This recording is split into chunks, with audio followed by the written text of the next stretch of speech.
Hey guys, so today I'm going to do a little presentation for the South African Strings Foundation on playing in time. The idea of grooving, how you feel time, how you manifest time, how you understand time, tempo, groove, whatever you want to call it. It all really comes down to, the basic concept of understanding musical rhythm, meter, um, and being able to identify what is being written or what is being felt or a combination of the two things.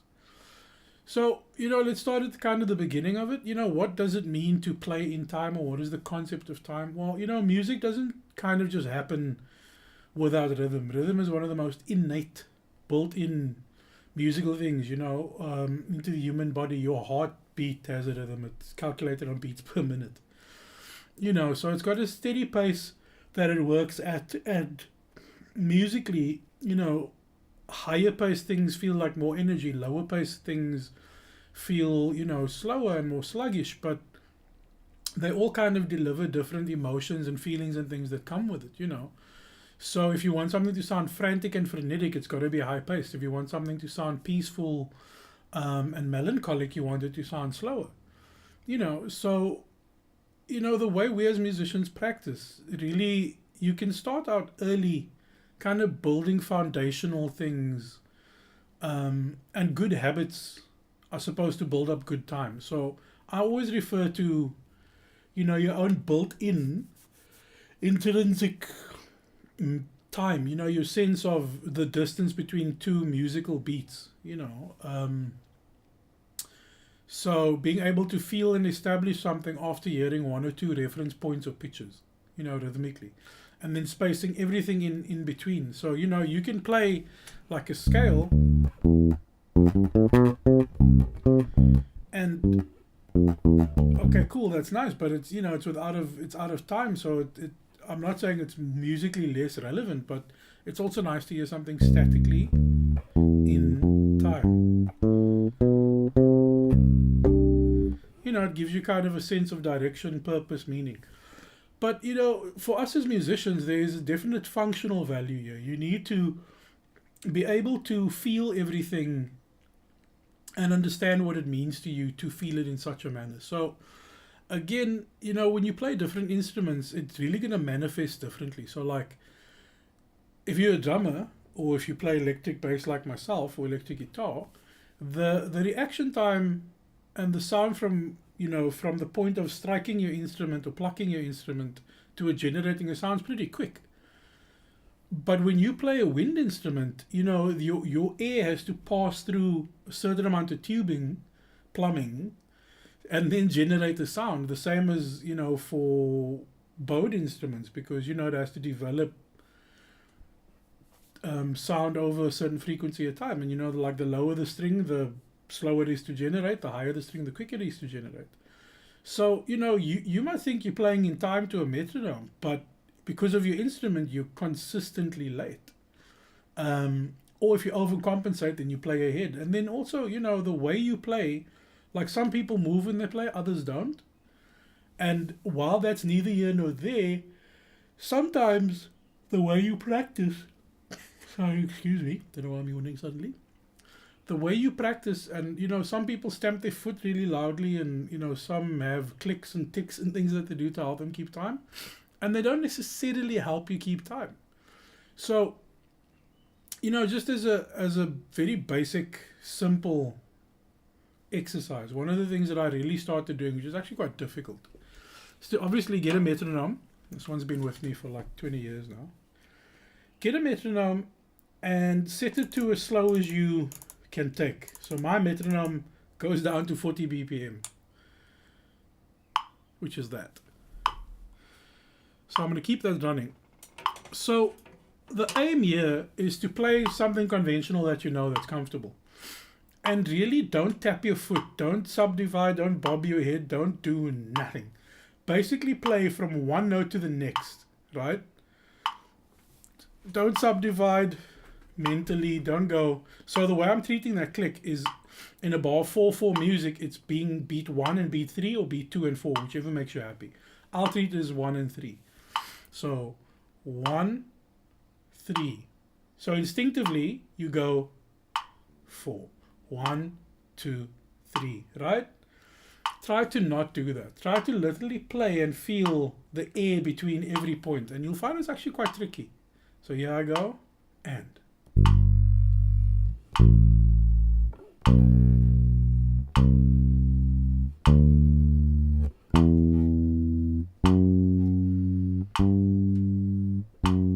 So I'm using this opportunity to focus on what I sound like, my breathing, my posture, my technique. Okay, I'm trying to talk and do this, which is in itself quite confusing. And because I'm, am I ahead of the time? Am I behind the time? Am I on top of the time? There I was ahead. I'm going to stay ahead on purpose now. And then can you correct it? So I've got to just ease up. Don't panic, don't think too much. Just feel it.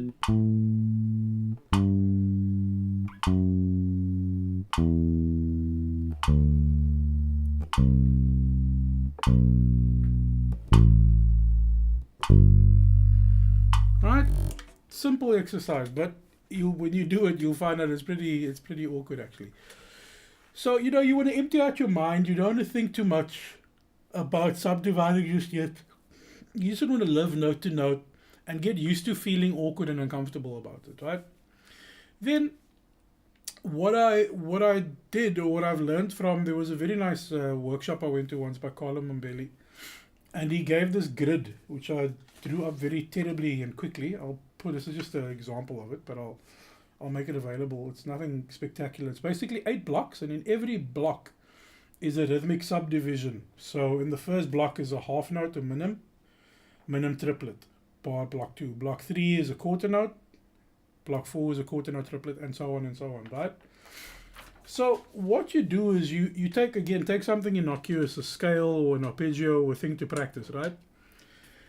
And then you initially the first thing you practice is you play like we did now, where we play one note per click. So you're playing half notes in essence, so block number 1.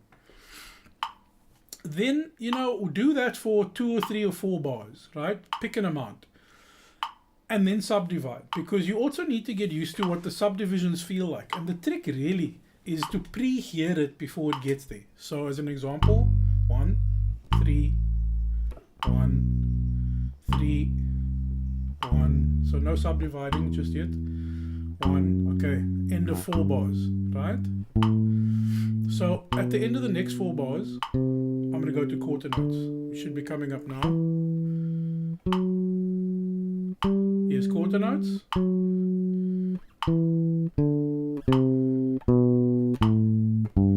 And get that transition as fluid as humanly possible. And I'm going to go back to half.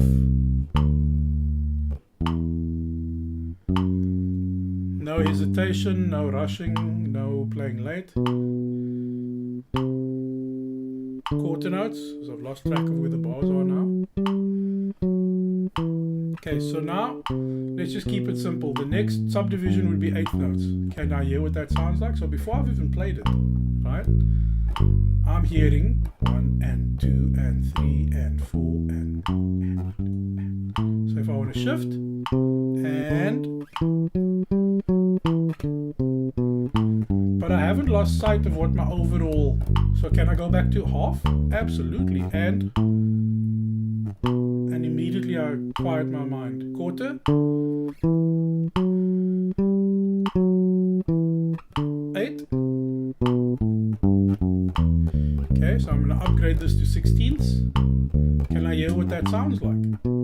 1, 2, 3, 4, 1, 2, 3, 4, 1, 2, 3, 4, 1, 2, 3, 4, 1, 2, 3, 4, 1, 2, 3, 4. However makes you happy. Just make sure you can pre-hear it. And here I go. I'm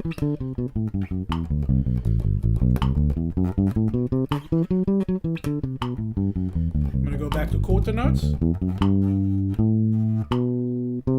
8. Half. Can I still hear 16ths? Absolutely I can.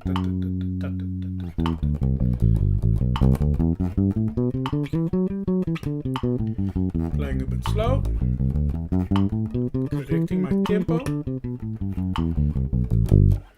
You know, again, taking something very simple, you know, just click on 1 and 3 and learning how to feel where everything is evenly, without stress, elegantly, and moving in between all of them. Similarly, now we can include triplets.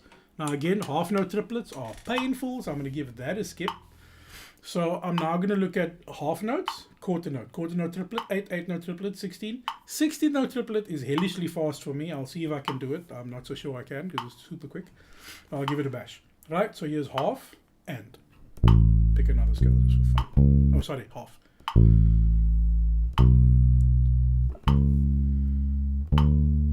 Okay. Playing a bit late. Playing a bit ahead now. And all the while I'm playing is this constant assessment of my playing, my sound, my time. Okay, quarter notes.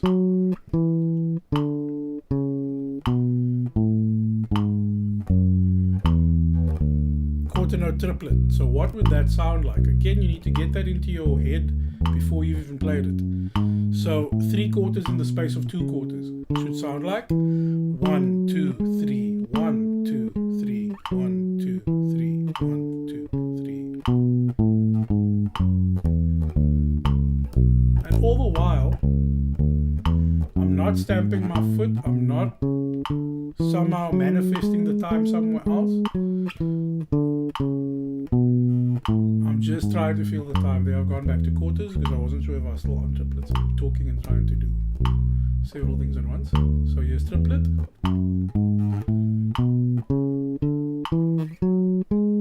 8 note. Whoops. Okay, so actually I'm glad that happened. It's exactly the point I want to make of, you know, you need to pre-hear it. So I thought I could pre-hear it, which I couldn't. So again, let me backtrack. So let's do quarter notes. Right, quarter note triplet should sound like 1, 2, 3, 1, 2, 3, 1, 2. Here I go.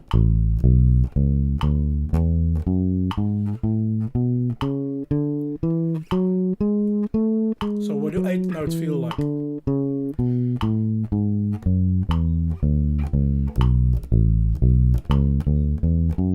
There you go.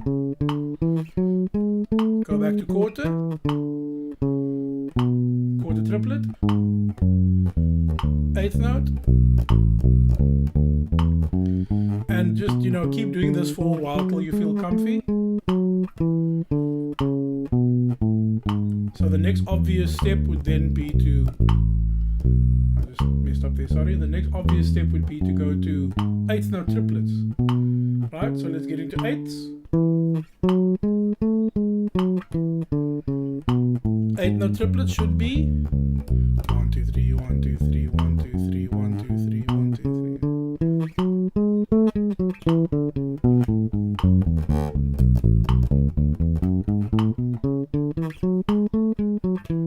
Can I still hear quarter notes? Absolutely. And quarter note triplet. 8. 8 note triplet.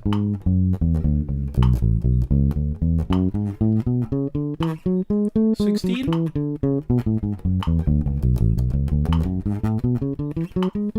Can I still hear quarter triplet? Try. Here we go. No, wrong triplet. Sorry. We go back to 16s. Clearly I've got to go practice.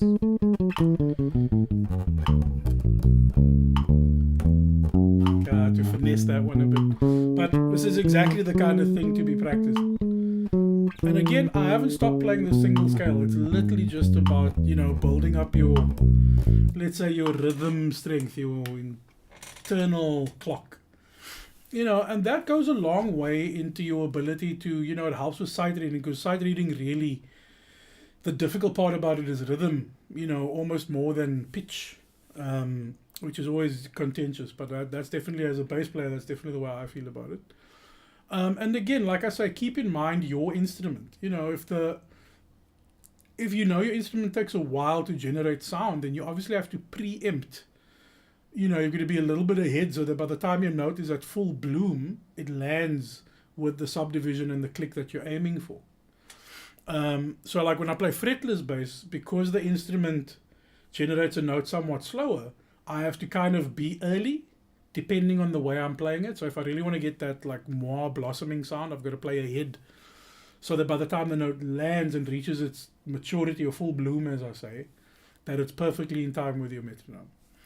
So again, just building up your own time is handy, so you become confident. And again, I'm doing it on the slowest possible tempo, and like the reason why I make the metronome as little as possible is because when you normally practice, I say normally, but when people mostly practice, they practice like this, where they kind of hear every pulse. So there you're getting every quarter note. So to some degree, like you still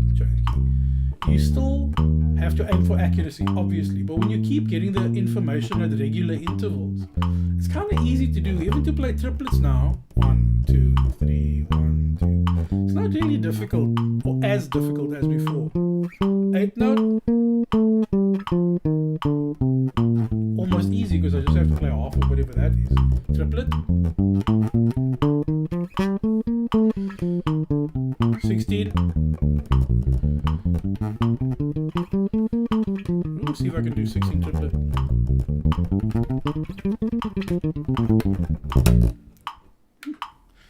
Okay, so again, I prefer working on less in terms of rhythm information because it forces me to really live and grind and feel everything in between every note. So that's one aspect of, just working on your own time. Then another thing to do would be to actually just play rhythm concepts in succession. So what I mean is, like the rhythm groupings that we get with music, again, if I put it at 40 BPM, when things are syncopated, highly rhythmic, then it gets weird, it gets difficult, and so like argument's sake, if you're practicing Bach cello suites, rhythmically they're not that difficult. They kind of just, one note.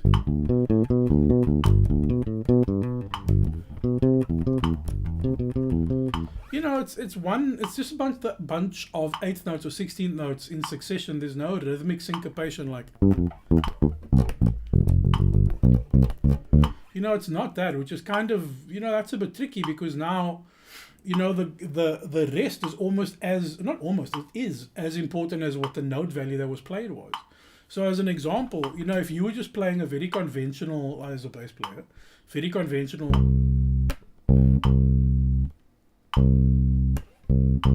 if I had just to play ands now or just upstrokes,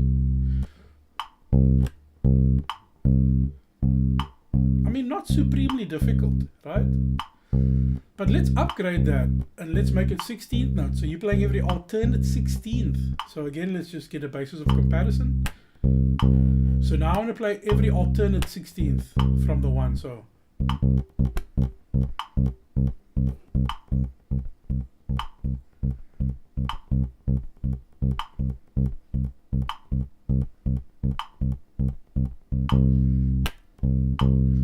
it seems simple, but it's actually quite tricky to get the notes exactly the right length, even pressure, getting the rest as well.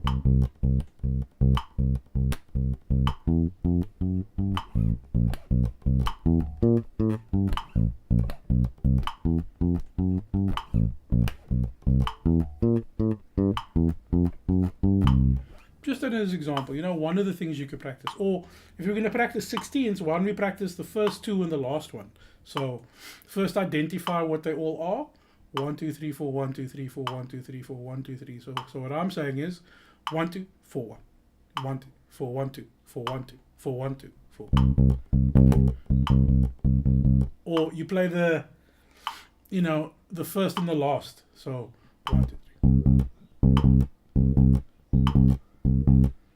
Or find combinations, it's worthwhile. There's a very nice book, which I'll include in the lesson, a link to anyway. I think it's by the Musicians Institute, the one in Hollywood. And it's it's the Encyclopedia of Reading Rhythms. It's something to that effect. It's got a blue cover, and it's as close to a rhythm textbook as you're ever gonna get. Bunch of exercises, questions that you can answer, and it's a really good book. That coupled with just finding music, any kind of music to read and play that forces you to work on your rhythm recognition, really. That combined with a steady practicing of slow BPM, consistent, diligent practicing, going through the rhythms, the combinations of rhythms, and then finding exercises like in another video I'd done previously. I have this nice system of taking an exercise that I know and then rhythmically kind of stretching it out a little. Just as a brief example, it's a snippet of it. Let me just find I'll keep it at 40 BPM. And the exercise is basically your diatonic 7th series up down, which is right, not supremely difficult, but rhythmically quite simple, right? Just one note after the next in succession, nothing special. But as soon as I put that passage on a rhythmic, so now I'm playing it with the emphasis on the downbeat, as in 1, 1, right? If I put that exercise on the and or on the up, it actually changes its melody, which is quite weird sometimes. So 3, 4, 1.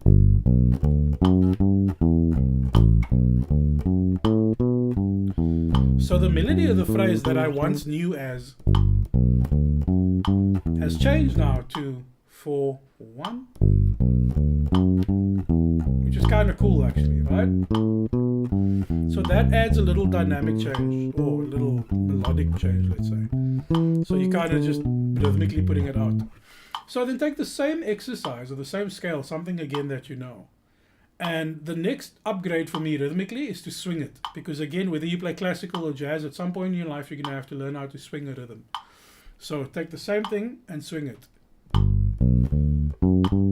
And this is swinging it on the beat. Right? You're swinging it off the beat. 3, 4, 1.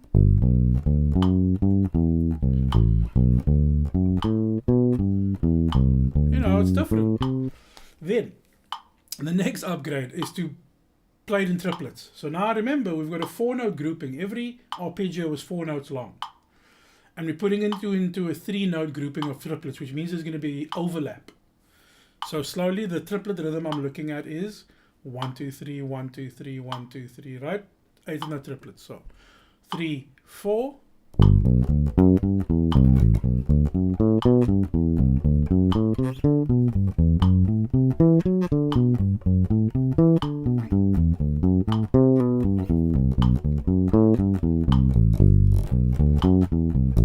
That's exercise now, right? So check it out again. 3, 4, 1, 2, 3. We've come a long way from. So it's I enjoyed it. It's quite a nice exercise. So, just as an example, I just use triplets because they're convenient and they're the most likely thing we're going to play. But there are obviously other groupings, septuplets, 16-note triplet. 16-note triplet. And, everything under the sun. But really, I think the big lesson to learn in terms of just time and really learning how to sit with a metronome is also just getting it to feel good. So again, as much as a metronome, like jazz musicians like saying, they put their metronome on 2 and 4, then it swings better. And I don't really necessarily subscribe to that logic, but I can understand why. So I'm just playing like a conventional bass line with that being on beats 1 and 3 of a bar. So just a blues in F. So 1, 2, 3, 4.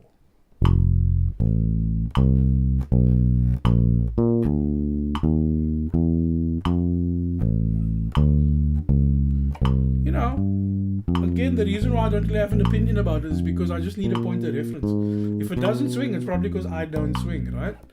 But now, if I treat those clicks as being on beats 2 and 4, so 2, 3, 4, 1, 2, 1, 2, 3, 4.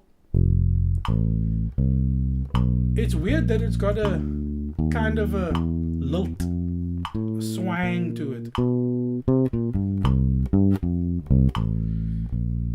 And it's weird because it's the same click, so why does it feel so different?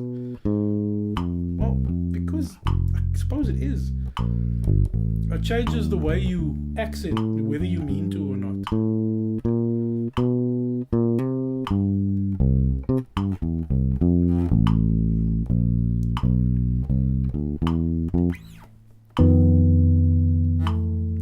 Right? So, something as trivial as that, even, the way you make your click groove is important. So, like, I'll put it on 60 because I don't feel like playing slow the whole afternoon. So just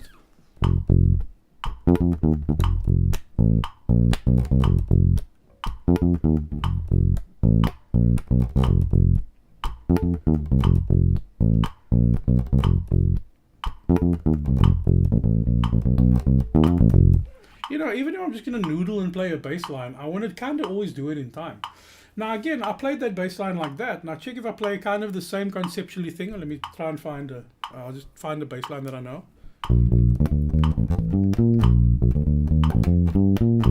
Right? So that's with the click on 1 and 3. Now, if I put the click on 2 and 4, it'll feel different again. So 2, 3, 4, 1, 2, 1, 2, 3, 4.